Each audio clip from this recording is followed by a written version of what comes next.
Salam, xoş gördük. Mən Cavid Nuri, 44 günlük Vətən müharibəsinin iştirakçısı və qazisiyəm. Bugünkü müsahibim Azərbaycanın və Masallı rayonunun tanınmış ziyalısı, 21 kitabı və yüzlərlə məqaləsi işıq üzü görən, Masallı rayonunda və Respublika səviyyəsində tanınan, hörmət, nüfuz sahibi olan dəyərli ziyalımız Ələşrəf Nifdiyevdir.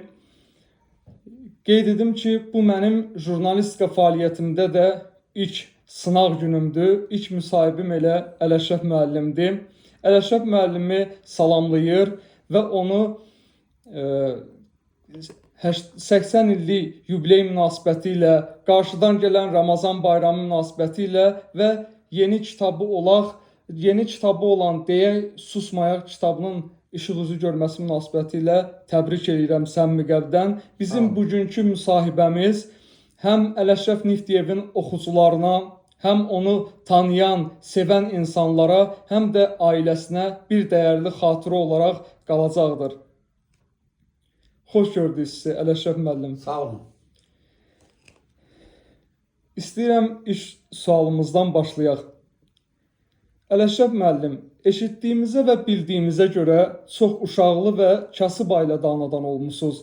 Atanız Nuri kişi 2-ci Dünya müharibəsinin əlili və ibadət edən sadə bir şəxs olub. Sadə, səxavətli, pak və halal kişi kimi əhali arasında hörmət və nüfuz qazanıb. Necə oldu ki, belə bir ailədən yüksək vəzifələrə və müxtəlif dövlət təltiflərinə layiq olmaqla belə bir zəngin və mənalı ömür yolu keçdiniz? Sual çox gərəkli sualdır, həm də ki, əhatəlidir, həm də ki, mənim duyusal hesab elədiyim suallardandır. Elə məktəbə getməmişdən əvvəl cəmiyyət, tərbiyə, istedad yetişdirmək, sonradan insanın formalaşması ailədən başlayır. Mən çox xoşbəxtəm ki, o kasıb, bəzən də heç belə adi bir yaşayış tərzinə malik olmayan bir ailədə mən belə bir mövqe qazana bildim. Nəyin hesabına? Həmin o atamın ləyaqətli şəxsiyyət olması, anamın isə maarifpərvər və çox əməksevər öz aramızdır. 8 oğul övladına gündəlik qulluq eləmək, təsərrüfatla məşğul olmaq, bütün işlərində o vaxtı da çətin anlar idi. Ötəsindən gəlmək ilə böyük cəsarət tələb edir. Mənim anam da elə kişi cəsarətli bir qadın olurdu. Buna görə də mən əsl məktəb yolumu hesab edirəm ki, valideynimin əhatəsində, valideynimin tərbiyəsi altında almışam. Sonradan isə hörmətli müəllimlərim, Allah ölən müəllimlərimizi rəhmət eləsin. İşlədiyim digər kollektivlərdə çox ləyaqətli, yerində olan rayon rəhbərlərinin səviyyəsində mən deyirəm. Onların rəhbərliyi altında mən çox şey öyrəndim və nəticədə də mən yalnız öz müəyyən istedadımı və müəyyən bacarığımı, təşkilatçılığımı xalqımın xidmətinə, əhalinin xidmətinə sərf elədim və mən həyatımdan razıyam, şükür edirəm Allaha və dövlətimdən də, dövlət başçısından da minnətdaram ki, məni müxtəlif təltiflərə layiq görürlər. İndi isə sizə ananız Səfurə xanımla bağlı sual vermək istəyərdik. Belə deyilir ki, oğlan övladının, oğlan uşağının formalaşmasında, kişinin bir şəxsiyyət olaraq formalaşmasında ananın mühüm rolu vardır. Anada olan bir çox xüsusiyyətlər, insani keyfiyyətlər övladına da keçir. Xüsusilə oğlan uşaqları analarına daha çox bağlı olurlar. Mənim sualım bu barədədir. Ananız Səfurə xanım çox əməksevər və maarifpərvər olub. Öz aramızdır. 8 oğul dünyaya gətirib, gündəlik onların təhsili, sağlamlığı, təmini çox çətindir. Danışırlar ki, səhər sübdən gecə yarısına qədər imkansızlıq şəraitində ailənin bütün qayğılarının öhdəsindən layiqincə gəlirmiş. Onu necə xarakterizə edərdiniz? Cavid oğlum, elə sən bu sualın cavabını verdin də. Ancaq mən bir şey əlavə edim ki, deməli, analitiklər, sonra tədqiqatçılar, həkim tədqiqatçılar, psixoloqlar belə deyirlər ki, belə qərara gəlirlər ki, oğul uşaqları, 8 oğul uşağı, adətən ananın 70% keyfiyyətlərin, xasiyyətin, xarakterin yaşadırlar. Qız uşaqları isə 70% atalarının xasiyyətin, xarakterin, genetikasının əğz eləyirlər, yəni yiyələnirlər, ona oxşayırlar. Düzdür, mühit dəyişdirə bilər insanı. Uşaqlıqda indi bir tərbiyə alıbsan, getdin sivilizovanlı bir ölkədə və ya sivilizovanlı bir başqa bir yerdə və yaxud ölkəmizdə mühüm bir vəzifədə oldun, o vəzifələrdir, adamlarla başqa müasir tələblər səviyyəsində olan adamlarla təmasdır, iş, vəzifə tələbləridir, insanın formalaşmasında müəyyən dəyişiklik yarada bilər bu xarakter xasiyyətdə. Gedəndə adam başqa xasiyyət götürür. Mən eşitmişəm ki, xarici ölkələrdə qardaşlar, kiminsə qardaşı var, adam milyarderdir filandır. Buradan gediblər, indi hərə bir cürdə indi deyərək gəlmişəm də qızıma toy elədim, borclu qaldım və yaxud nə bilim kreditim var, verə bilmədim müəyyən dərəcədə. Əlbəttə bu artıq insan öz gücü ilə nə qədərdirsə, insan öz imkanları ilə hərəkət eləməlidir. İmkanı yoxdur, səndən kim tələb edir ki, gedib borc alasan, kredit götürəsən, xeyli miqdarda altından da çıxa bilməyəsən. Yaxın qardaşlarla müraciət edənlər var. Orada demişsən nə var? Mən sənə kömək edə bilmərəm. Bunun üçün mən əziyyət çəkirəm, işləmişəm, eləmişəm. Bax, vəziyyətin ağırdır. Məsələn, səni işə təşkil edək, başqa iş rayonda əgər işləyirdinsə və buna niyə gəlmişsən? Hər yerdə insan öz layiqli olduğu yeri tutmalıdır. Sən istəyirsən ki, birdən-birə milyarder olasan, necə deyirlər, böyük bir kəşflər eləsən və yaxud birdən-birə biznesdə uğur qazansan, bu mümkün olan şeydir. İnsan mərhələ-mərhələ o yolu keçəndə o qadir olur, o güclü olur. Ona görə də başqa yerlərdə, belə keçmiş seri məkanında da görürdün ki, biz məsələn, müsəlman qayda qanunu da var da, xalqımıza məxsus adət-ənənələr var, bağlılıq bizdə güclüdür, övladlarımızı çox istəyirik, hamı istəyir, amma biz daha çox istəyirik.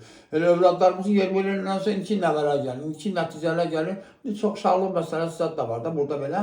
Ona görə də bizdə müəyyən problemlər varsa, bu da müvəqqətidir. Azərbaycan baxmayaraq ki, 30 ilə yaxın işğal altında olan ərazilərimizin əziyyətini çəkdiyi müharibədə həlak oldular. Allah şəhidlərimizi rəhmət eləsin. Allah həlak olanları rəhmət eləsin. Amma görürsən, qüdrətimiz çox güclüdür. Azərbaycanın beynəlxalq nüfuzu gündən-günə artır. Azərbaycana müraciət edirlər. Regionda elə bir məsələ olmaz ki, Azərbaycanın orada iştirakı olmasın. Azərbaycan beynəlxalq simpoziumların, konferansların, forumların, necə deyərlər, yaxşı təşkilatçı kimi tanınır beynəlxalq aləmdə və çox tədbirlər də burada keçirilir. Biz fəxr edirik. İnsanda bədən ağrısı olmasa, insan biraz sıxıntılı çəkməsə, kasıbçılığı görməsə, fiziki cəhətdən yorğunluq da olsa, bunlar hamısı insan öz xeyrinədir. Yəni demək istəyir ki, bunları aradan qaldırmaq üçün daha çox çalışmalısan, daha çox oxumalısan, daha çox mütaliə eləməlisən, daha çox qadir insanlarla, güclü şəxsiyyətlərlə, ağsaqqallarla məsləhət alıb ucalmaq lazımdır.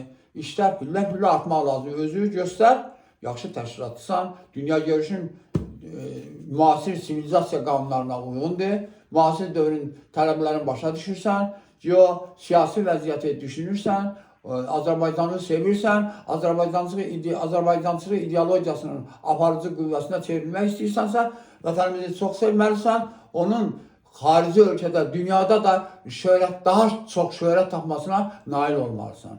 Bunlar hamısı bizim xeyrimizədir, amma ağlamaqla, kimlərsə nəsə bir ummaqla bu olmaz.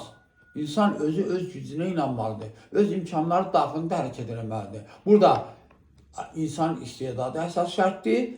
Bir də istedad peşəyə çevrilə bilər, peşəkarla da. Bura ikisi birləşəndə insan daha yüksək amallara nail ola bilər.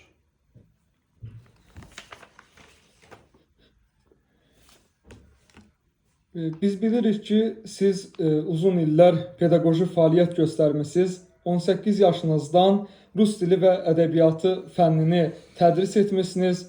Sizin təhsil verdiyiniz, məktəbdə dərs dediyiniz şagirdlərdən dövlətə, vətənə, millətə layiqli formada yetişən insanlar olubdur və sizin şagirdləriniz arasında elm xadimləri, dəyərli mədəniyyət, incəsənət xadimləri, tanınmış şəxsiyyətlər də vardır. Bütün bu şəxsiyyətlərin yetişməsində dövlətimizə, vətənimizə layiqli insan kimi formalaşmasında sizin əməyiniz danılmazdır.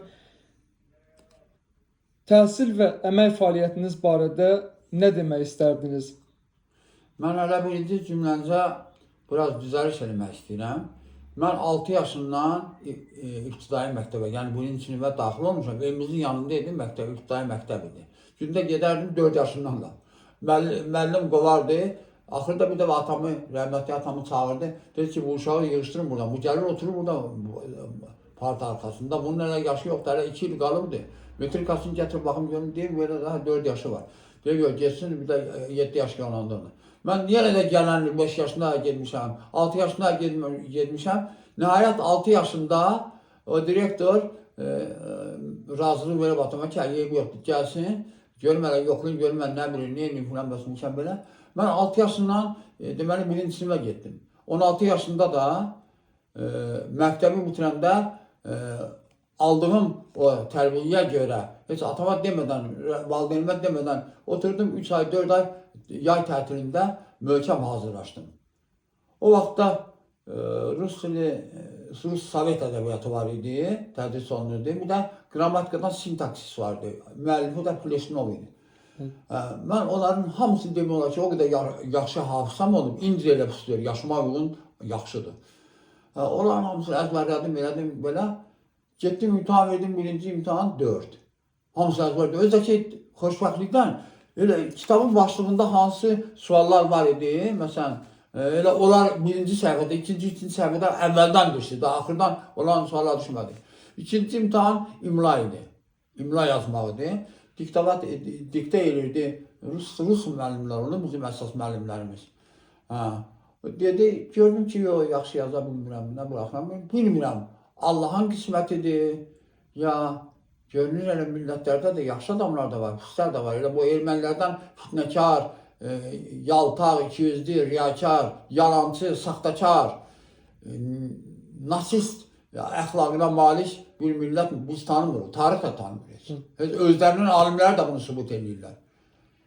İndi tək-tək otuzdururlar, mən gördüm ki, elə sözlər ki, mən bunu orta məktəbdə eşitməmişəm axı. Bunu nətər yazdım ki, məsələn, adi sənə bir sual versəm, digər general Simus 2 səhv buraxacaqsan. Bilmirsən axı, nə kökü nədir, şəkilçisi nədir, nədir, ön şəkilçisi, sonra şəkilçisi. Nəysə gördüm, axırda müəllim Anatoliy Vasilyeviç Busiyev, Lenin mükafatı ilə oxuyubdu, Mirzə Fətəli Axundov İnstitutunun Rus Dili Fakültəsinin çox savadlı adamdır, çox. Axırda dedi ki, indi sonuncu dəfə oxuyuram, öz yazılarınızı qoruyun. Bir də gördüm, məndən qarşıda oturan bir qız, Kukliyə oxşayan bir qız, elə Cəllabadın Privalnika kəndi idi, indi deyəsən dəyişibdi. Sonradan bilmişəm, mən onu tanımıram ki, ilk dəfə imtihana gəlmiş, heç birimizi tanımırıq. Bir dedim, mən belə arxadan işarə elədi, mənə vərəqəsini uzatdı. Mənim vərəqəmi dedi, Daysudanı bilərəm də mən. Vərəqəni verdim ona, o öz vərəqini atdı bura. Nə qədər səhvim vardı, mən sonradan hesab elədim özümdə ki, burada haradasa mən bir 100 dənədən artıq səhvə yol vermişəm. Onun da xətti muncıq kimi idi. Sonradan oxuduq əzəb-əziyyətlə mən hətta 2 də alırdım, 3 də alırdım, 4 də alırdım bəzi fənlərdən belə. Sonradan nə elədim? Məndən bir nəfər də belə orta məktəbi Azərbaycanda bitirmiş bir adam Masallıdan. O da girmişdi. İndi nə tərbiyyəcə onu mən bilmirəm. Amma o oxuya bilmədi, qaçdı. 6 aydan sonra qaçdı. Mən isə götürdüm bu kitab dəftəri. Gündəlik müəllim soruşurdu da, ona görə də məktəbdə aldığım bilik səviyyəsi mənə çox kömək oldu, həyatımda hətta. Hətta taleyimin həll olunmasında Rus dilinin mənə köməyi çox oldu. Düzdür, doğma dil mənim üçün şirindir, laylası da, şərqisi də, obursu da, koloriti də. Mən deməli, Komsomolun birinci saatım işləyəndə xidməti maşınım var idi. Biz gördüm, onlar tez-tez masallıya gəlirdilər. Privolni idi, Prişiv idi də, indi dəyişib onların adları. Göytəpədir, Privolni isə bilmirəm nədir. Yaxın yerdə, bu 20 kilometr yoldur, 15 kilometr yoldur. Gördüm, onlar dururlar orada, Annadır, bir də ki, o deyil, deməli, bu 2-3 qızdılar da. Tereshkov, familiyası yox, görüm, Piraskova idi, Piraskova. Maşını saxladım, dedim, zdravstuyte. Mən nəsə belə salamlaşdım, dedim ki, gəlin oturun, sizi aparaq. Dedim, nə, hələ məni tanımır bu. Dedim, ya, Niftev Alaşaq, s vami, Abuçalis Üniversite, falan, belə. Tanıdılar, dedi, yox, biz avtobus gözləyirik. Dedim, yox, gəlin oturun aparım. Razılaşmadılar, dedi, sağ olun. Dedim, hər hansı bir vaxt gəlsiniz, bu da burada Rayon Partiya Komitəsinin binasında biz oldum. Mən Komsomolda birinci saatım işləm. Gəlin qonağımız olun, evimizdə qonaq olun. Nəysə, öz təklifimi verdim. Niyə görə? O qız mənim taleyimi həll eləmişdi. O yazı buraya düşür, bir qiymətə düşürdü. Mən bu birinci təsir. İkincisi, həmin il bizim, həmin il ikinci kursdan, bu qədər ki, mən kitabları yığırdım, gedirdim, axşam qatar, dəmir yolu vağzalında hamısını əzbərliydim, saat 2-də elə dəmir yolunun yanında olurdu. Həm də Rus ailəsində qaldım, o mənə də kömək oldu. Bunların hamısını əzbərliydim, sonra gəlirdim, görürüm, gündən-günə inkişaf edirəm. Gündən-günə inkişaf edirəm, hamısı yadımdadır, aktiv, faal iştirak edirdim, əlimi qaldırırdım. Müəllimlər özləri də təzib elədilər. İrina Dimitriyevna vardı bir dənə. Yoldaşı deyəsən, hərbiçi idi orada, bilmirəm. Pedaqoji institutda işləmişdi. Burada isə Ped məktəbində müəllim təyin olunmuşdu. Çox yaxşı insan, yaxşı pedaqoq, yaxşı psixoloq belə. Deyirdi, как изменился этот молодой человек. Ему всего 17 god идет. 17 yaşında var. Elə oldu, bir 2 ay keçmişdi. Bizi Təhsil Nazirliyinin əmri ilə bizim təyinatımı verdi. Təyinatımı. Mən uşağım, heç səsim yoxdur. Atam oraya gələndir, bir səsim yoxdur gələ ki. Məni gətirdilər. Rus dilinə ciddi ehtiyac olduğuna görə uşaqların çoxunu Lerikə yardımlıya verdilər. Mən də düşdüm Sabirabadın Qasımbəyli kəndinə. Hörmətli jurnalist olubdu, çox prinsipal müxbir olubdu, Azərbaycan Gəncləri Qəsrində şöbə müdiri olubdu, deputat olubdu, Milli Məclisin deputatı olubdu, sonra da Naxçıvan Qəzetinin redaktoru olubdu, prinsipal bir, yaxşı bir, məhsuldar bir jurnalist olubdu. Rizvan Cəbiyevlə bir otaqda 7-8 ay bir məktəbdə işlədiyordu, Qasımbəyli kəndində. Sonradan mən ailə vəziyyətinə görə yeganə gəlir gətirən adam mən idim. Böyük qardaşım da indi Ukraynanın Sumski oblasında, vilayətində müharibə gedir. Qardaşım, böyük qardaşım, Allah ilə nəzir rəhmət eləsin. O, Sumi şəhərində xidmət elib əsgərdə 3 il 2 ay. 2 ayda artıq saxlayırlar ki, onların yerinə görə adam gələ daxil ola sonra 3 illik də o vaxt əsgərlik. Evdə də güzaram daha pis idi. Mən isə maaş çox alırdım. Komissiya çağırdılar. Dedilər ki, 2 qardaşdan biriniz bilirik vəziyyət çağırdı, 10 baş ailəsiz, filansız belə. 2 qardaşdan biriniz getsin bu il, biriniz də gələn gedərsiniz. Böyük qardaşım rəhmətli çox əxlaqlı adam idi, ziyansız adam idi, ləkəsiz adam idi. Məşhur şamança çalan olub, Ələfsər Niftev. O dedi ki, mənim qardaşım çox maaş alır, 2-3 yerdə işləyir. O ailəyə daha çox kömək edə bilər. Nəinki mən o mədəniyyət işçisi də indi 80 manat, 100 manat o vaxtın pul alırlar. Mən alırdım məsələn 300-ə yaxın. Hələ o vaxtın pulu ilə. Ona görə də mən qaldım. O il qanun çıxdı ki, qiyabı və əyani təhsil alan, ali təhsil alanlar möhlət hüququna malikdir. Mən də qaldım o imtiyaza. 5 il oxudum qiyabı. Elə həmin il getdim, girdim. Bu universitetə sənədlərimi vermişdim Rus dilində, Filfaka, Filoloji fakültəyə. Bir də Axundovadına Xarici Dillər İnstitutunun Rus dili fakültəsinə. Elə oldu, məni artıq 4-cü imtihanı vermişdim Axundov İnstitutunda, girmişdim. Burada isə bir də İngilis dili qaldı, İngilisində zəif oluyordum. Heç imtihana getdim sənədim almaq, dedi xeyir olmaz, 6 nəfər çatışmır burada, cəmi 60 nəfər qəbul edirlər Rus dili fakültəsinə. 64-cü ildən söhbət edim. Dedim, yox, mən oxumuram, ailə vəziyyətimiz belə filan bəs imkan oxuya bilməyəcəm. Demədim, orada ikinci oxuyordum. Biri məni təcrübəli adam idi. Dedi, bilsərsən 2 dənə abituriyentin hüququnu tapdalayırsan məsələsində belə, onda nə olar, sənin yerə başqa adam girə bilərdi də. Elə Axundov yaxşı get qal orada. Mən getdim Axundovda qaldım buradan belə. O həmin ildən başladım institut oxumağa. Birinci kursdan elə fəal olduq ki, orada müəllimlər, elmlər, doktorları, zadları hamısı dedilər ki, siz elə oldu ki, həmin indi gəldim sentyabrda Təksirlər məktəbində müəllim işlədim. Mənim 17 yaşım var idi, ya 18 belə. O 11-ci sinifdə oxuyanların da 18 yaşı var idi. O mənada Həsənbəli Sadıqov, tarix elmləri doktoru, professor, vaxtilə 90-95-ci ildə Həsənbəli Zərdabi adına Pedaqoji Universitetinin Gəncə Universitetində də rektor oldu. Mənim şagirdim oldu birinci. Amma mən görürdüm ki, orada belə bir şagird, Həsənbəli kimi, digərləri kimi şagirdlər sayğıya cəhətdən bəlkə məndən çox bilirlər. Tarixi, məsələn, başqa fənləri zadlarda beləncə. Onlarla bu yerdə yoldaş kimi rəftar edirdim. Bu yerdə futbol da oynuyorduk, voleybol da oynuyorduk. Çox da tələbkar idim.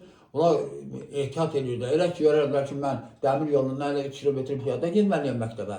Məni görəcən əllərində kitablarını götürər əzbərlər. İndi maraqlı nədir? Bir köhnə dostlar təşkilatı vardı. Orada Bahadır olub, mənim şagirdim idi. İllər keçəndən sonra onunla görüşdüm. Nəsə tədbir keçirildi rayonda, oranı da dəvət etmişdi. Hərbi Vətənpərvərlik klubu deyirlər qabaq. Mənlə görüşündə dedilər ki, mən nə qədər vaxt keçirdi dedim. Mən neçənci sinifdə oxudum, sən dedi 8-ci sinifdə. Neçənci sinifdən sənə dərs vermiş 6-cı. Dedim, müəllim, icazə versin bir söz deyim. Dedim, buyur. Dedi, 6-cı sinifdə Məlakeş deyirlər bizdə, malyar rus dilində. O şeiri icazə verin, əzbər deyim. 50 il keçmişdi üstündən. O şeiri əzbər yadımda qalmışdı. Dedilər ki, müəllim, biz sizə minnətdarıq ki, siz bizə rus dilini elə öyrətdiniz. 1 dəqiqə, 45 dəqiqədə bir an belə oturmurdunuz. Gələcəyin jurnalı atırdınız, bizim üstünə başlayırdınız darbadar. Elə bizi məngənədə saxlayırdınız, hamı fəal görünürdü. Tapşırıqlar verirdi, kartoçka ilə, nəmli ilə. Mən həmin müddətdə rus dili, sənin suala cavab verirəm.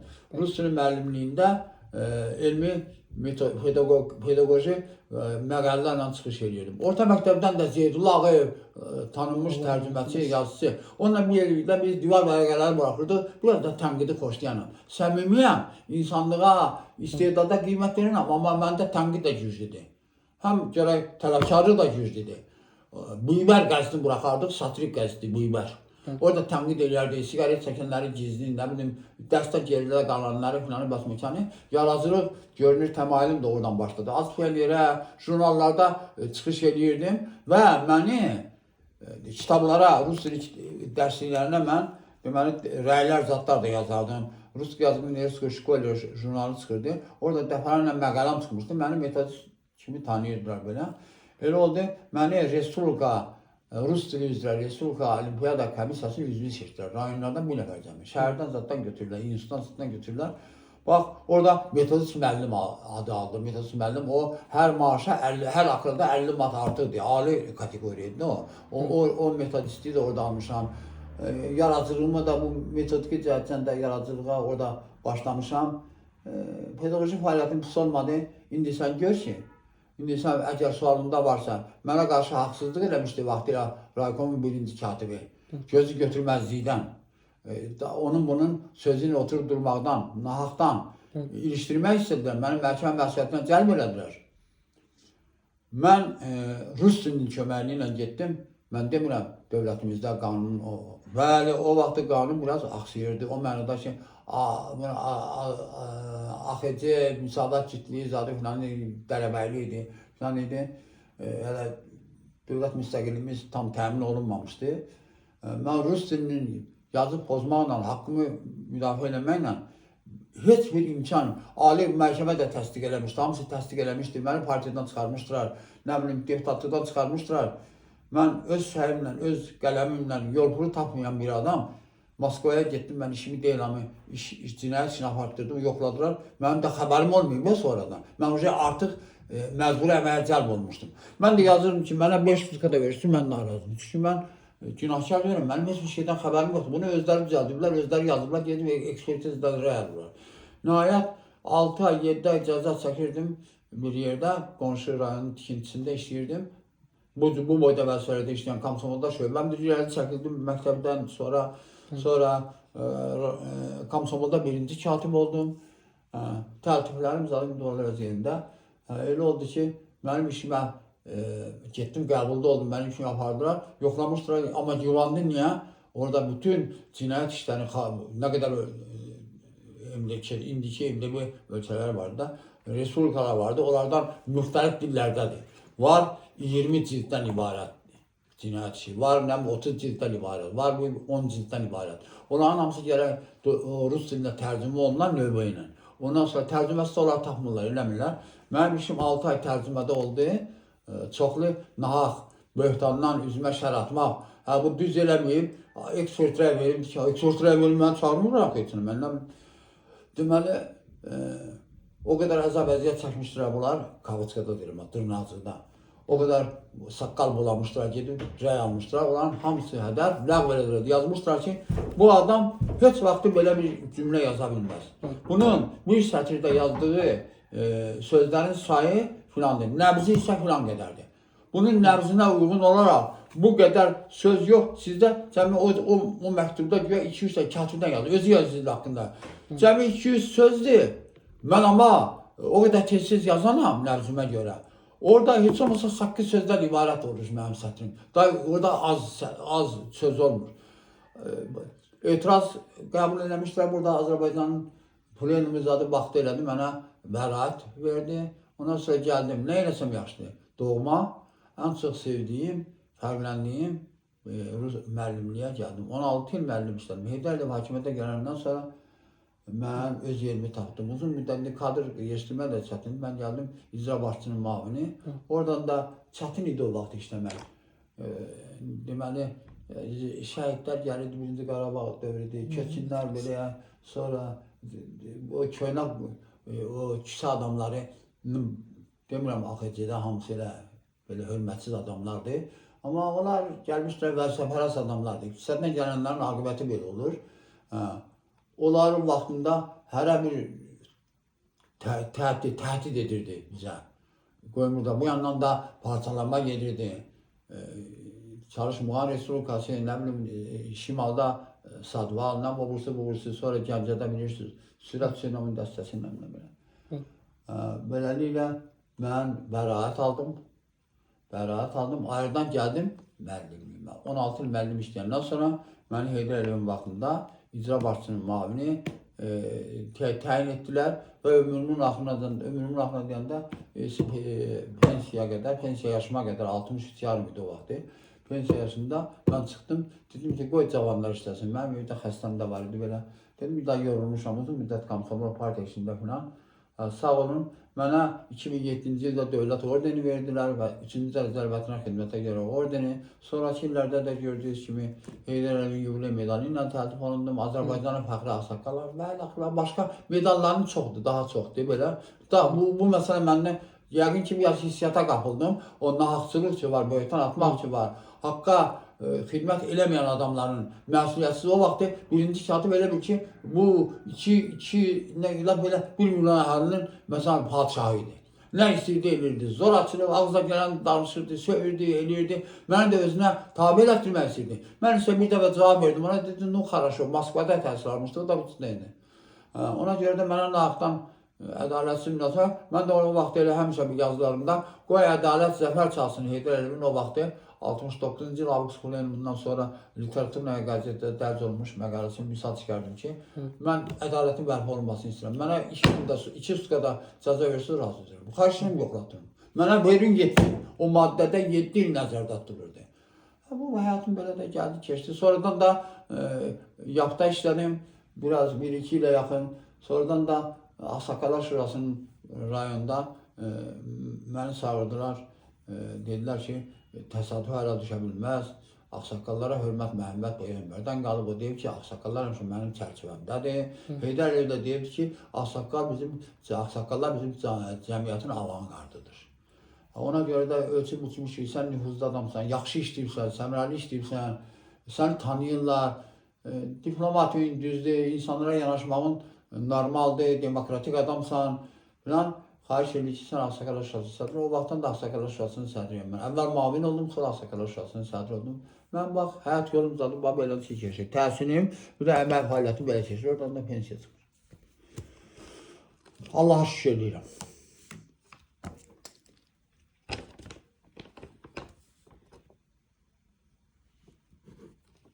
Növbəti sualımız isə sizə belədir. Artıq bizim bir neçə sualımızı siz geniş şəkildə, ətraflı şəkildə cavablandırdınız. Sizə buna görə öz dərin minnətdarlığımı bildirirəm. Çox dəyərli xatirələrinizi, öz ömür yolunuz barədə çox geniş şəkildə məlumatlar verdiniz. Həqiqətən bizim üçün bu məlumatların hər biri gələcək nəsillər üçün də, oxucular üçün də, ailəniz üçün də, sizi tanıyıb sevənlər üçün də çox dəyərlidir. Mən qürur hissi ilə müsahibimə davam edirəm. Lider və dövlət məmuru, kollektivin başçısı hansı keyfiyyətlərə malik olmalıdır? Bu kontekstdə gənclərə nə tövsiyə edərdiniz? Şəxsiyyətin formalaşmasında gənclər necə olmalıdır? Mən deyim sizə. Lap o keçmiş dövrdə, eramızdan əvvəldə, hələ insanların dili olmayanda, əlifbası olmayanda, insanların arasında ki, qəbilə şəklində yaşayırdılar meşədə. Alətlər yox, müasir şərait yox, od yox, o yox. Necə yanarım onu bilirsiniz tarixdən. Onların içərisində işarə ilə zadla belə danışarmışlar. Yəni acımış orada nə yiyək məsələn belə filan. Biri çıxardı qabağa, gedərdi, deyirdi bir dənə öküz. Məsələn, deyək ki, dağ öküzü, dağ keçisi, yəni nəyəsə bir heyvanı. Vurubdu, öldürüb, eləyibdi, tutubdu buyduzundan zadından, yıxıb yerə boğub eləyibdi. Nəsə bir ağacla, kötəklə zaddan gətiribdi, onlara yemək verəndə görürlər, bu nə yaman cəsarətli adamdır, qoçaq adamdır, ağıllı adamdır, yerin bilibdi də bu heyvanı, necə tutubdu, nə tər necə filan. Onu özü üçün böyük hesab edərmişlər, padişah hesab edərmişlər, qəbilənin başçı hesab edərmişlər. Sonradan mühakimə, sonradan dil yanından sonra yavaş-yavaş işarələrlə zadla indi gedərmişlər, məsələn, o vaxtı piktografiya olub, piktografiya deyirlər. Məsələn, gedib başqa okeanda, gedib okeanı keçib, başqa yerdə, məsələn, bir balozat tutub gətirmək üçün, onlar günəşin şəklinin bu şeydə çəkərmişlər. 1, 2, 3, 4, 5. 5 dənə belə palçıqa qoyarmışlar da belə. Yəni 5 gündən sonra gələcəm, gedər 5 gündən sonra, 5 gündən sonra günah çıxacaq, bir də mən gələcəm. Gedərmiş, xeyli balıq tutub gətirərmiş, eləmiş. Artıq o gələndə qəbilənin içinə, ovla, xoş xəbərlə, sevinclə gələndə o adamlar hamısı ona təzim eləmişlər, ağılına, müdrikliyinə, başına belə elə başçılıq, lider seçərmişlər. Onda ki, demokratiya yox idi ki. Demokratiya belə yaranır. Bazarlığa görə, sərişliyə görə. İndi sənin suala konkret deyim ki, məktəbdə təşkilatçı yetişməlidir. Bizim dövrümüzdə belə idi. Sinif komsomol təşkilat yaratmıyor, məktəb komsomol təşkilat. İndi də müxtəlif təşkilatlar var əlbəttə, onu əvəzləyən. İndi də, məsələn, hətta bizim o vaxtı görmədiyimiz, ağlımıza belə gəlməyən belə bir struktur yaranıbdır. Şagirddə məktəblərdən parlament aparırlarlar. Parlament üzvləri də onlar iclaslar keçirirlər. Bizim heç yuxumuzda da girməz. Deməli, buraya yetişiblər gəlirlər. Şəhər məktəblərlə kənd məktəblərində balaca fərq var. Təşkilatçılıqda biraz zəifləmə gedir. Düzdür, indi uşaq gənclərlə bunun təşkilatı yaranır, başqa, amma qabaqçı kimi kütləvi tədbirlər keçirilmir. Siniflər arası bədən tərbiyə yarışlarıdır, sonradan, nə bilim, rayonlar arasıdır, kəndlər arasıdır, nə bilim, belə şeylərə biraz geniş diqqət edin. Gedib xaricdən o qədər qiymətli, yüksək qiymətli məşqçilər gətiririk, futbolçular, idmançılar gətiririk. Görürsən ki, yenə də elə idman. Niyə? Çünki məktəbdən yetişməlidir. Məktəbdə təşkilatçılıq güclü olmalıdır, dursun, çıxış eləsin. Bizim bəzən ali təhsil adamlara söz veririk biz. Məsələn, mən indi vəsailərdə işləmişəm də, o qədər tədbirlər olub ki, rayonun bütün tədbirlərini mən rəhbər etmişəm. Təhsil, səhiyyə, mədəniyyət, ideologiya, qeyri-hökumət təşkilatları, nə bilim, nə. Köçkünlər, qaçqınlar. O vaxt döyüşlər gedirik, döyüşə yardımların aparılması, döyüş, o qayğılar hamısı mənim gündəlik qayğılarım idi. Deməli, gərək insan yanaşmanı bilə, qanunları bilə, özünə qarşı, özünü dərk ola və özünə qarşı tələbkar ola və başqasına qarşı bu tələbkarlığa görə elə ki, sil içərisində də çoxlu belə insanlar var. Məsəl üçün, mən keçən illərdə eşitdim, haradasa oxudum. Bizim Azərbaycanın tam orta məktəbini bitiribdi, gedib bir prestij deyirlər də, ən gözəl, ən nümunəvi bir universitet gidibdi Amerikada. ona biliyinə görə indi orada göstərdilər şey onlaynla zadla da belə də indi şeylə sosial şəbəkəni yazırdı. 7-8 universitet ona məktub yazıbdı ki, sən gəl bizim universitetdə də oxu eyni vaxtda. Bütün ödənişləri özümüz aparıb. Azərbaycan fəxr eləməlidir belə deyəndə. İrmanda nə qədər bizim irəliləyişlərimiz var. Amma indi siz hesab edin ki, bəzi uğursuzlarımız ki var ki, bəzi növlər bizdə. Onu düzəltmək üçün mütləq məktəbdən lazımdır. Məktəbdən fiziki hazırlıqdır, hərbi hazırlıqdır, xarici dillərin öyrənilməsidir. Sonradan Azərbaycanın tarixin, mədəniyyətin öyrənməyidir. İndi qabaq başqa dövrün proqramları idi, indi dəyişibdir. Ona görə də əgər uşaqlarımız, gənclərimiz bu şəraitdə, bu tələbkarlıqla, orası şərait yarana. Deyəsən ki, mən bana nəsə demək istəyirdin, deyəsən demək istəyirdin ki, filan məsələ belə kömək elə qoy yavaş-yavaş öyrəşsin, çıxış eləməyə, qərar verməyə, qanunlara amma ona görə də belə təbliğatlar, maarifləndirmə işi genişləndirilməlidir, yeniyetmə və gənclərimiz arasında, məktəblər arasında. Mən görürəm ki, açıq deyirəm.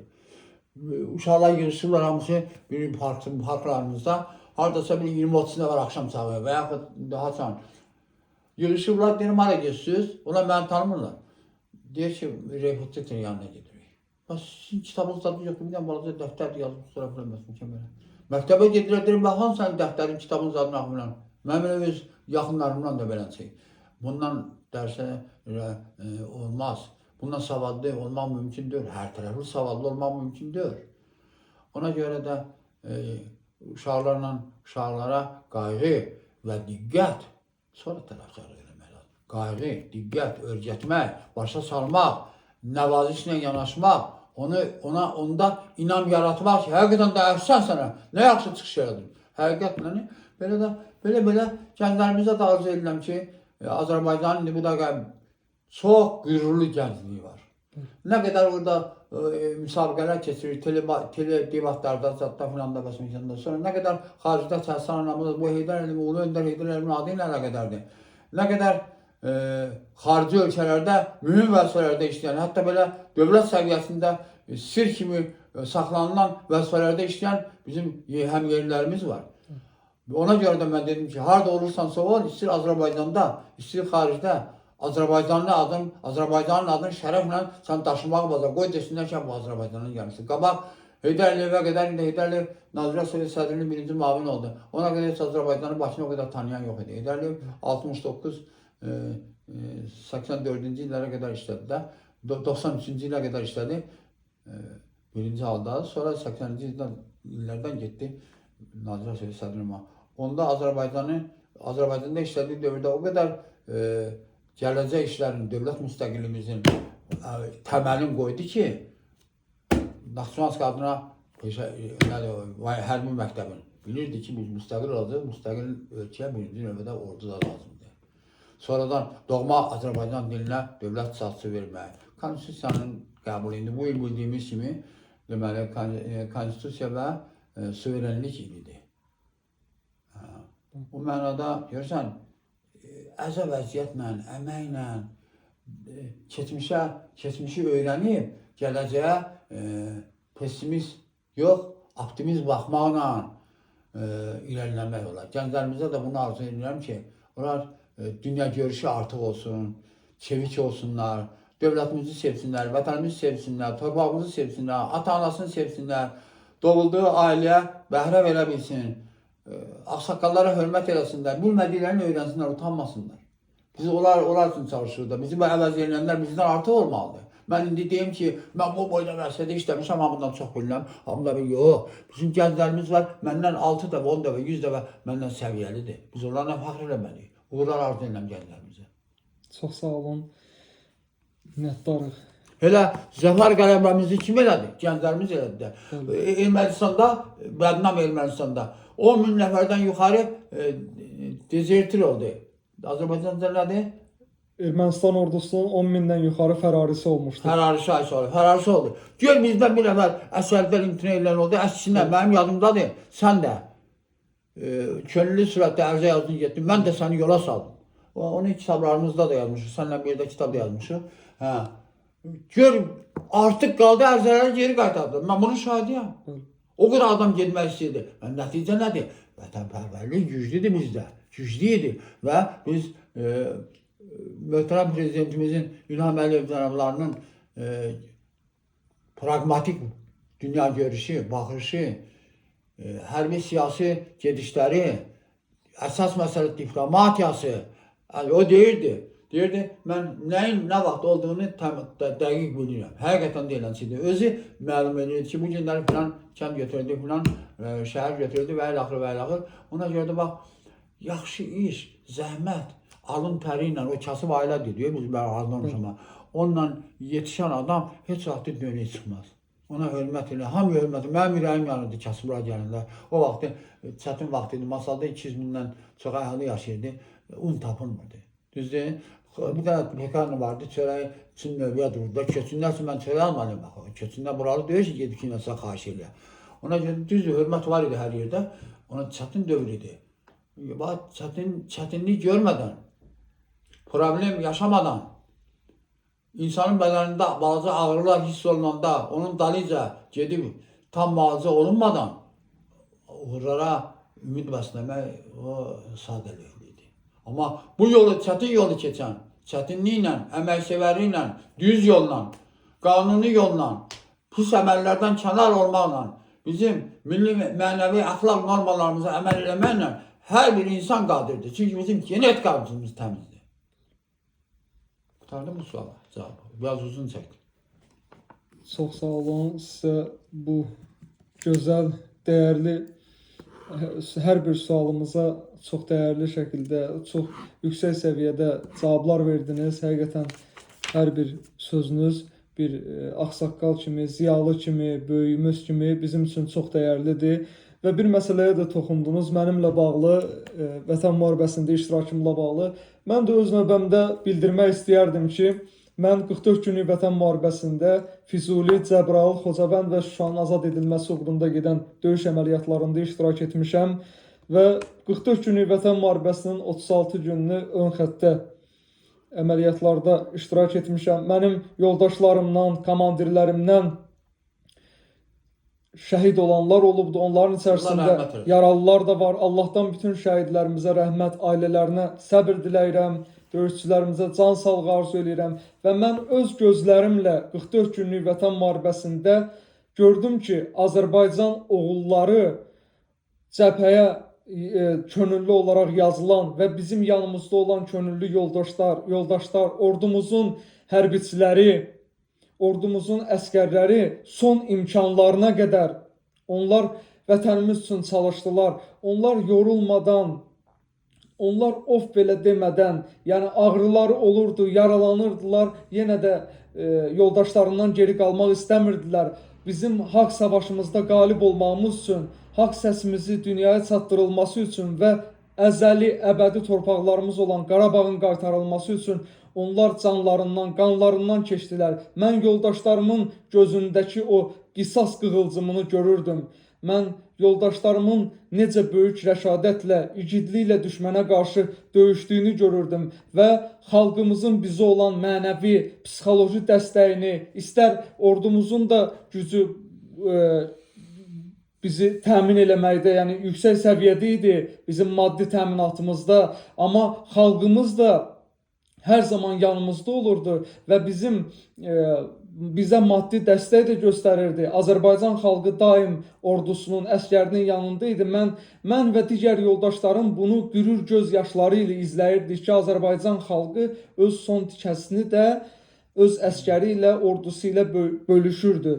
Həqiqətən də mən onda şahid oldum ki, bizim xalq necə də mərd, necə də alicənab, necə də yüksək insani keyfiyyətlərə, insani duyğulara, o həssas duyğulara sahib bir xalqdır. Həqiqətən də o 44 günlük Vətən müharibəsində və sonraki dönəmlərdə də mən bir daha Azərbaycanlı olmağımla qürur duydum.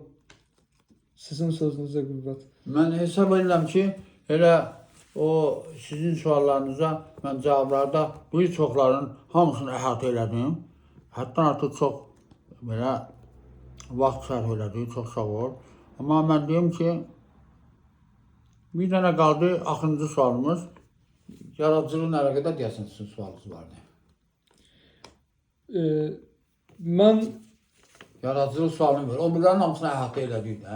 Bəli, bəli, siz bütün sualları əhatə elədiniz və geniş şəkildə cavablar verdiniz. Sizə öz dəyərli vaxtınızı ayırıb Mən də olanları dedim, həqiqəti dedim. Müsahibə- Biraz da təvəzzükardan kənar danışdımsa elə Müsahibə bilirəm ki, dinləyicilər, dəvətini- oxucular məni bağışlayarlar. müsahibə Amma bu dəvətini mənim haqqımdır. qəbul etdiniz. Mən də Təşəkkür fəxr etməyə edirəm. haqqım var. Mən bunu özüm qazanmışam da. Arxam olmayıb, daim olmayıb, xahişlə vəzifəyə gəlməmişəm. Bir təhsil vasitəsilə gəlməmişəm. Özüm öz zəhmətimlə işlədim, axıracında dövlətimdən də razıyam, insanlardan da razıyam. Həmdaşlarım olub, bu yerdə işlədiyim adamların da yəqin ki, mənə müsbət təsirlər olub. Dünyasını dəyişənlər də var, Allah rəhmət eləsin. Allah qalanların canı salamat eləsin. Son nəfəsimizə qədər də biz dövlətimizə xidmət etməyə hazırıq. Biz də sizin kimi insanlarımızla, sizin kimi dəyərli ağsaqqallarımız, ziyalılarımızla hər zaman qürur duyuruq. Sizlər bizim şərəfimizsiniz və mənim üçün bu müsahibə həqiqətən də böyük şərəf hissi yaşatdı mənə. Qürur hissi ilə suallar verdim və cavabları aldım. Elə Cavid bir əlavə edeyim də, axırıncı belə sözümüz deyək ki, yaradıcılığımın 21 kitabım var, yüzlərlə iri həcmli. Balaca məqaləzat, xəbərzat yazmaq indi mənim üçün nədən meydana gəlib bu? Həyat təcrübəmlə. Qazandığım o haqqdır. Götürdüyüm amma təşkilati işdə, komsomol, partiya orqanlarında, yüksək vəzifədə işləyəndə mənim vaxtım yox idi. Amma mənim istedadım var idi. Burada daha da peşəkarlaşdım. Sonradan təcrübə topladım. Nə qədər beynəlxalq təşkilatlardan, BMT-dən, o yandan, bu yandan nə qədər bu seçkilər zamanı, prezident seçkilərində, başqa umumi deputat seçki, milli məclis deputatlar seçkisində beynəlxalq müşahidəçilər vardı, beynəlxalq BMT-dən adamlar gəldi, seçkim komissiyasından ali komissarlarla, kimlər. Demək olar ki, aparatda mənə etimad edirdilər, təcrübəli adam kimi. Mən hesab edirəm ki, onlarla söhbətdə mən Azərbaycan üçün, Azərbaycanı dərindən xarakterize edən, öz rayonumuzun iqtisadiyyatının, adamlarının, hətta milli mənəvi dəyərlərimizi, nə bilim, keçmişimizin, buna folklora dair də bütün məsələlərdə həmişə öz ölkəmlə, öz vətənimlə nə qədər fəxr eləmişəmsə, o fəxr eləsi şeylərin hamısını onlara çatdırırdım və onlardan bir nəfər narazı qalan olmuyordu. Nə qədər səfirlər gəlibdi. Əvvəl mən qəbul eləmişəm, sonda isə icra başçı görüşürdü, xudafizləşirdi. Filan da gedib içki çörək yeyiblər, ya bəziləri içki yeyiblər, müşahidəyə gələnlər gedib çörək yeməz ki, məsələn belə. Ona görə də mən hesab edirəm ki, kitablarımın, məqalələrimin hamısının başında dövlətçiliyə sədaqət, peşəkarlıq, milli mənəvi dəyərlərimizə hörmət və onun təbliği, gənclər arasında, məktəblər arasında, yeniyetmələr arasında, əhali arasında onların maarifləndirmə işinin gücləndirilməsi, hərbi vətənpərvərlik tərbiyəsi, Azərbaycançılıq ideologiyası. Bu digər tərəfdən mən bayaqla dediyim kimi, mən çox sadə adamam, necə deyirlər, qayğıkeş adamam. Amma onunla yanaşı məndə tənqidi hekayələrim var. Uşaqları çox sevirəm. Uşaqlar haqqında 2-3 kitab yazmışam mən. Və uşaqlara olan məhəbbətim çox sonsuzdur. Deyim ki, mən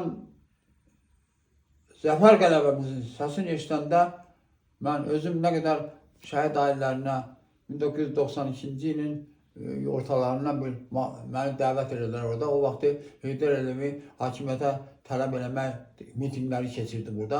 Naxçıvana da mən masaldan gedən adamlara da o teleqramlarda zaten mənim də imzam var.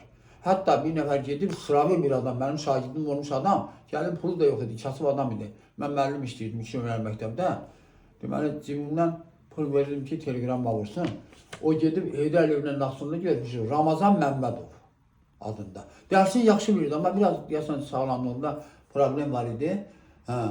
Gedib Heydər Əliyevlə görüşmüşdü, Heydər Əliyev ona hörmət eləmişdi, köməkli göstərmişdi, biletini almağına, zadından nəsə kiməsə tapşırıq eləmişdi. Belə, bax, biz teleqramlar vururdu elçiyə, o başqa, o vaxtı təsadüfi bir adamlar, zatlar da var idi. Orada vəzifələrdə yazırdı ki, bu kişinin siz təcrübəsindən istifadə edin, o boyda vəzifələrdə işləyir bu. Gətirin, dövlət müşaviri qoyun, xarici siyasətə rəhbərlik eləsin. Sizin onun qədər təcrübə yoxuzdur. Hala o vaxtdan mən Heydər Əliyevlə, deməli 93-ün dekabr ayıdır.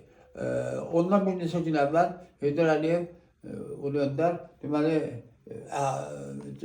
Azərbaycan əhalisinə müraciət, döyüş bölgələrində olan vəziyyətlə əlaqədar xalqa müraciəti var idi.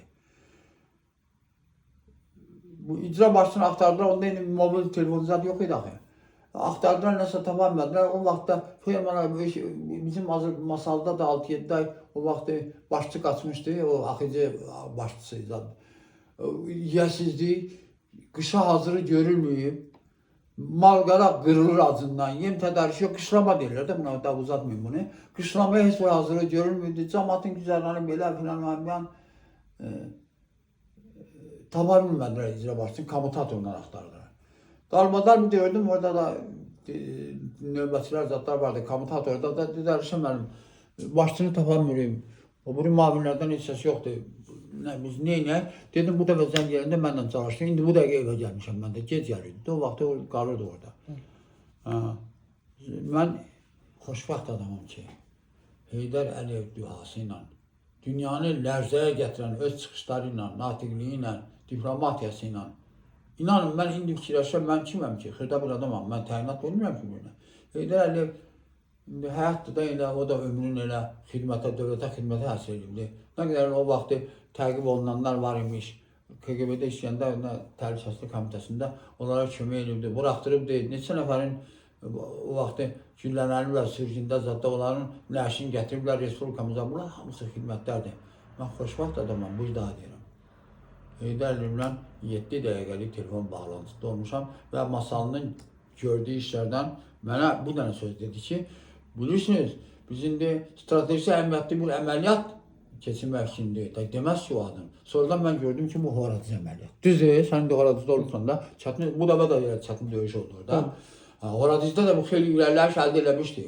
Orada Nəbi Muxtarov olur, icra başçısı. Qabaq birinci ki, Komsumun işçisi də olurdu, mənim yaxın yoldaşım olurdu. O mənə balaca üstü örtülü də olsa danışdı ki, çox çətin oldu, amma uğurlu oldu falan. Deyirdi ki, sizin cənub bölgəsində adamlar çoxdur orduda. Siz onlar arasında onun yardım göstərin falan. Dedim, qutarandan sonra dedim, cənab prezident, icra versə 2 dəqiqəyə mən sizin vaxtacam. Dedim, buyurun, buyurun. Dedim, elə dünən Yosragin prokuror idi, həqiqətən, prokuror idi, rəis idi, sonra şəhər ərazi nümayəndəsi falan, biz həm yardım aparmışıq. Altay Mehdiyevin, dedim ki, hərbi hissəsində. 7 batalyonlarda böyük ruh yüksəliyi var sizin müraciətinizdən sonra. Qayda qanun çox yüksək səviyyədə. Biz onlara başqa yardımlar da eləmişik. Tikinti materiallarıyla, nə istifadə edim, bizim qələbə fondu var. Hələ biz 93-cü ildə qələbə fondu inanırdıq qələbəyə biz, Masallıda. Qələbə fondu var idi, yardım göstərirdi döyüşçülərə. Buradan könüllülər üçün Masaldan hər cür ərzaqdır, çörəkdir, nə bilim, nədir, hamısını göndərirdi. Ağcabədirin bir kəndi var orada, Afşarda. Orada onlar qalırdılar. Sonra da biz təhvil verdik müəyyən qismini ora. Xidmətlərin orada təhvil verdik. Yəni belə. Mən yenə deyirəm ki, bu dahi insan, bu dünya siyasətinin və dövlətçilik, dövlət xadimi kimi dünyada beynəlxalq aləmdə, bu MT-dəki onun çıxışları indi də yadındadır belə. Nə qədər qadir insan idi, biz fəxr edik Heydər Əliyevin qoyduğu iş. Möhtərəm prezidentimiz Ali Başkomandan İlham Əliyev tərəfindən uğurla yerinə yetirilir. Onun bütün strateji xətti konkret planlarla və konkret nəticələrlə göz qabağındadır. Düşmənlər gəlsinlər, baxsınlar, dəfələrlə dəvət etmiş. Gəlin, baxın, görün. Sizin vaxtınızda buranı viran eləmişsiniz. İndi baxın, görün. Ən müasir şəhər tipli orada insan məskunlaşması gedir. Bunlar artıq nə istəyən ki? Ona görə də mən Tanrıya şükür edirəm ki, bu ay Quranın nazil olduğu aydır, müqəddəs aydır, 11 ayın sultanıdır. İndi bu, o demək deyir ki, o başdana durursan, səhər sübhdə, bir də ki, nədir, axşam. Onunla ölçülmür orucdur. Orucluq odur ki, sənin düşüncündə, dünya görüşündə, beynində haram şeylər heç bir şey olmalı. Ancaq xeyirli əməllər olmalıdır. Gözünlə murdar yerə baxma. Murdar əməli götürmə baxışlarınla. Əlinlə haram qəbul eləmə, haram vermə. Ayağınla münasib olmayan yerə qədəm qoyma. münasib olmayan yerden çəkin, geri çəkil. Bax, bundan böyle bizim xalqın xoşbəxtliyi nə olar ki? Mən Allah'tan arzu edirəm ki, nə qədər mənə bundan sonra möhlət də verib, xalqımızı həmişə himayə eləsin, necə ki himayə edir, o cür qələbə, dünya praktikasında o cür qələbə ilk dövlətdir Azərbaycanda. Ukrayna nə oldu? Ruslar nə oldu? Ruslar nə oldu? Nə qədər o da Moldavaya parçalandı, o Rusu parçalandı, bu Rusu parçalandı. Amma düşmənə qaldı ki, Ukraynanın öz prezidenti bildi ki, təcavüzkarla rəftar necə lazımdır Azərbaycanın nümunəsində. Ona görə də mən vaxtdan istifadə edib, cavan oğlansan sənindir, ilk yazında, amma savadı yerindədir. Mən də jurnalist olmuşam, şöbə müdiri olmuşam qəzetdə. Savadlısan, yaxşısan. Sənə də uğurlar arzu edirəm. Bütün arzuların yerinə yetirsin. Bilirəm, tələbə olursan, bu illəri təbrik edirəm. Çox sağ olun. Allah can salamatlığı qismət eləsin.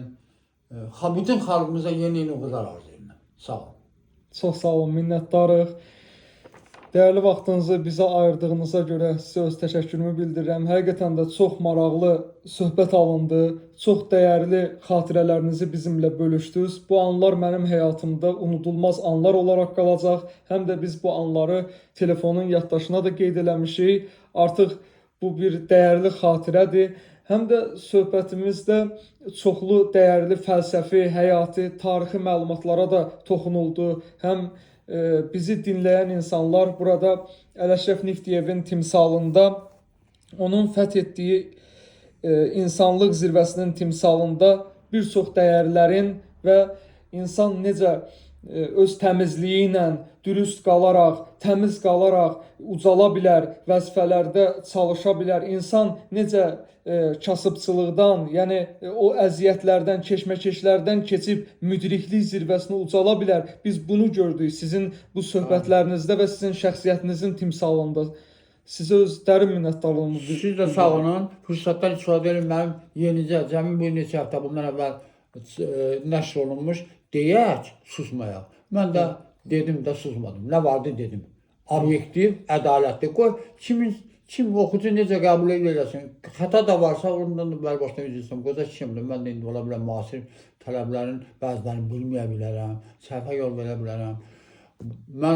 Mənim kitablarımın başlığına baxsalar, şəxsiyyətin formalaşması, nə bilim, vur tut bu dünyada bir ömrümüz var. Elə başlıq kitabın adına baxsalar bilərlər ki, bunun içində nə deyir. Nə varsa, nə görmüşəmsə, nə bilmişəmsə, onu atı yazmışam. Tənqid də məndə çox deyil. Hətta tənqidi hekayələrim var, satirik hekayələrim var. Hamıya uğurlar arzu edirəm, xalqımıza uğurlar arzu edirəm. Xalqımıza, vətənimizə, dövlətimizə, insanlarımıza göstərmiş olduğunuz bu əvəzsiz xidmətlərinizə görə mən də bir Azərbaycan gənci olaraq sizə öz dərin və sonsuz minnətdarlığımı bildirirəm. Ələşrəf müəllim.